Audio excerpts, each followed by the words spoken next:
게임 중독을 질병으로 분류한 세계보건기구 WHO 정책에 문화체육관광부가 공식 반대했습니다. 알코올 중독처럼 이제 게임에 중독된 것도 새로운 질병으로 봐야 한다는 결정을 놓고 당장 정부 안에서도 복지부는 거기에 따르겠다고. 다른 일상생활보다 게임을 최우선시하고 게임을 끊지 못하는 경우를 일단 상대방을 죽여서 일단 킬을 하다 보면은 제 캐릭터가 세져요. 다른 사람들 그냥 쉽게 이렇게 막 죽이고 막 그러다 보면 재밌죠. 젊은 층 게임 유저들 중에서도 굉장히 반발하시는 분들 많더라고요. 친구들하고도 즐길 수 있는 그런 도구였지 이게 어떤 저의 삶에 있어서 없으면 안 되는 그런 부분은 아니었어요.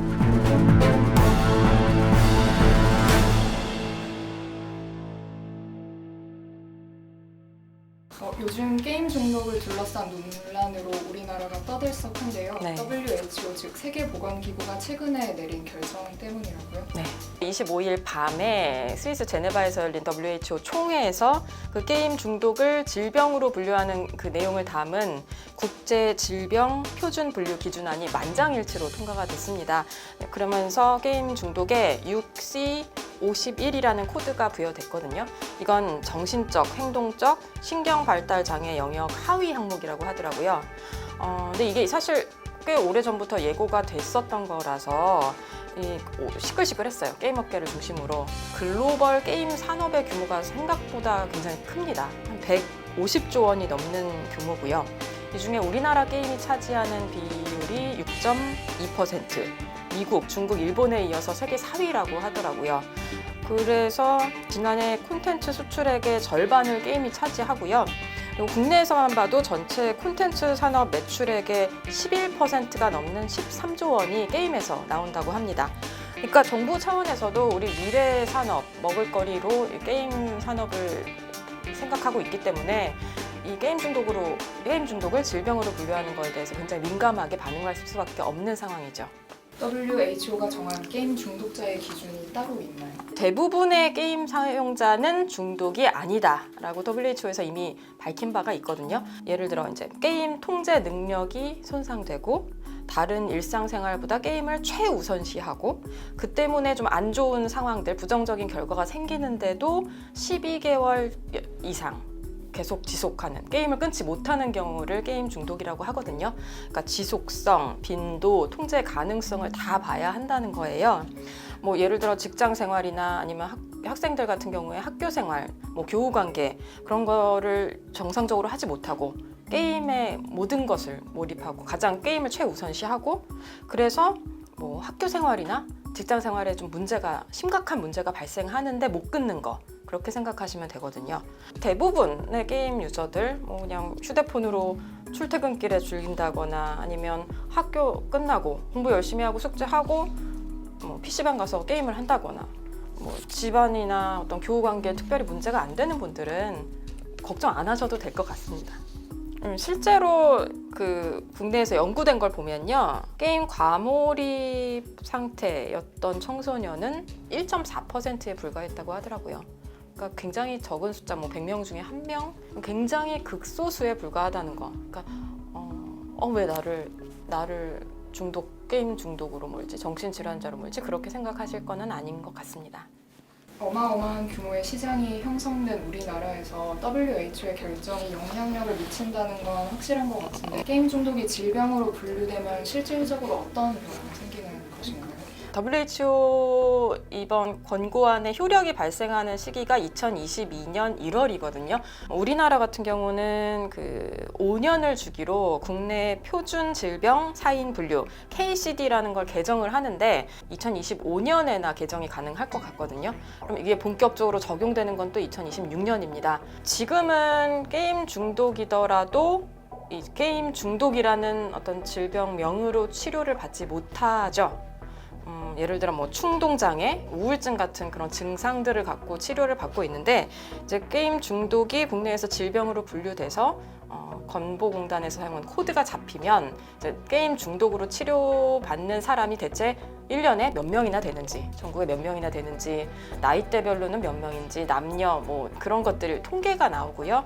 그리고 이제 그로 인한 치료비가 얼마나 드는지가 나오면 게임 중독으로 인한 사회적 비용 같은 것이 계산이 될 거예요. 근데 이게 통일된 정의가 나왔기 때문에 전 세계 연구 성과를 이렇게 묶어서 집대성에서 볼 수 있는 그런 근거도 마련이 됐고요.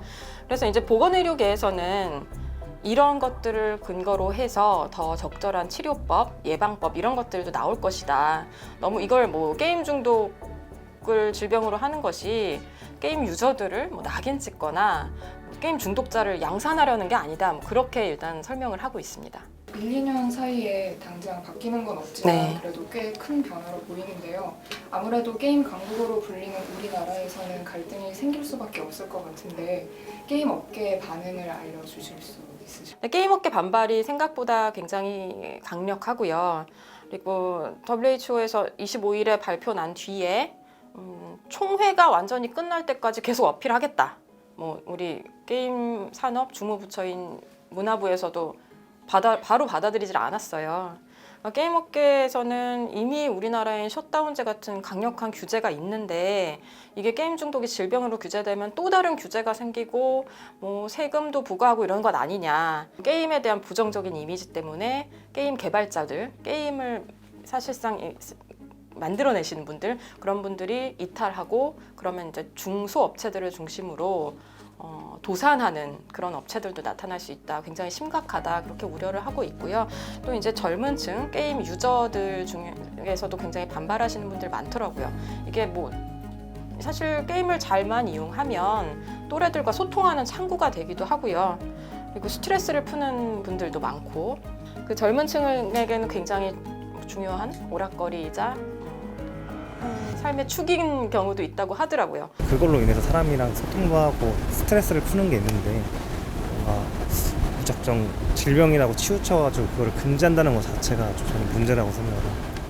게임 업계의 반응도 나름대로 수긍은 가는데요. 네네. 근데 이 갈등이 정부 부처 간의 갈등으로도 번졌다고 하는데 어떤 부분 때문인가요? 근데 주말 사이에 WHO에서 그렇게 결정했다는 소식이 전해지고 이제 국민 건강을 책임지는 보건복지부를 중심으로 협의체를 구성하겠다. 이제 문화체육관광부, 이 주무부처인 문체부도 함께 모시고 또 게임 업계 종사자분들, 의료계, 이런 게임 중독을 치료하게 될 의료계 관계자들 다 모여서 한번 얘기를 해보자. 그렇게 했는데 일단 문체부는 앞에서도 말씀드렸지만 반대 의견서를 계속 제출을 했고요. 그리고 총회 끝날 때까지도 우리 공식 입장 못 내겠어. 뭐 이런 강경한 입장이었거든요. 그래서 이제 정부 부처 간의 충돌하는 좀 안 좋은 모양새가 되니까 국무조정실이 중재에 나섰습니다. 그래서 국무조정실을 중심으로 좀 복지부, 문화부, 게임 업계, 시민단체 다 모여서 얘기를 해보자. 그런 협의체를 구성하기로 했고요. 이번에 WHO 행위 중독 대응 자문 TF 한국 위원을 맡고 계신 이해국 의정부 성모병원 정신건강의학과 교수님이 계신데 좀 문의를 드렸더니 WHO에서 과학적인 근거를 갖고 만들었고 건강을 위한 정신 건강을 위해서 어떤 게임 중독을 예방하려는 목적에서 만든 건데 이렇게 강경한 반응이 나오니까 굉장히 좀 당혹스럽다. 우리 현실에 맞게 도입하는 과정이 필요한 것은 분명한데요. 이걸 이제 막 너무 정부 부처까지 나서서 절대 안 된다. 반대한다 이런 것에 대해서는 일단 보건의료계 전문가들은 좀 당혹스럽다 이런 상황입니다. 게임 중독을 질병으로 분류함으로써 어떤 게임에 낙인을 찍는 거 아니냐 굉장히 불쾌해하시고 불편해하시는 분들이 많은데 정반대의 의견도 많거든요. 이게 공식적인 정의, 공식적인 진단이 내려짐으로써 오히려 이제 게임이 오명을 벗을 수 있다. 지금까지는 뭐 어떤 사건이나 사고가 발생했을 때 게임 얘기만 나오면 게임 중독 때문인가? 예를 들어 뭐 자녀를 학대한 부모들이 게임을 즐겼다. 그러면 게임 중독 때문인가 봐 하면서 저희가 좀 습관적으로 기사를 쓴 것도 있어요. 이게 게임 중독의 정의가 분명해지면 우리가 아무데나 게임 중독으로 인한 사건이다. 그렇게 저희도 당장 기자들도 그렇게 기사를 쓸 수가 없고요. 그러면 더 정밀해지겠죠. 이제 훨씬 더 많은 사람들을 게임 중독이라고 저희가 이제 임의로 이름 붙였던 것과 다르게 딱 소수의 어떤 기준을 넘어서는 사람들에 대해서만 게임 중독이라고 이름을 붙일 수 있는 겁니다. 그러면 게임은 지금처럼 게임 조금만 많이 하면 너 게임 중독 아니야? 했던 것들, 부모님들이 이제 자녀분들한테 쟤 게임 중독 아니야? 그리고 너 게임 중독 아니니? 막 그렇게 걱정하시고 막 하셨던 것들을 오히려 좀 덜어낼 수도 있을 것 같아요. 예를 들면 우울증이 예전에는 마음의 감기네, 제가 마음이 약해서 그래, 정신력이 약해서 그래, 아니면 너 게을러서 그래, 그랬던 게 아니라 이게 약간 정신적인 장애구나, 약을 먹거나 어떤 적절한 치료를 받으면 다스릴 수 있는 거구나. 그러니까 어떤 개인의 성격적인 문제, 그런 게 아니라 치료를 하고 예방을 할 수 있는 질환이라는 걸 이제 그런 인식이 잡혔잖아요. 그런 것처럼 게임 중독도 이런 초기에 좀 복잡하고 받아들이지 못하는 이런 과정을 거치고 나면 오히려 건전한 게임 유저와 게임 중독자, 극소수 게임 중독자를 이렇게 잘 구분할 수 있는 어떤 좋은 잣대가 되지 않을까, 그렇게 생각하고 기대하는 분들도 굉장히 많습니다.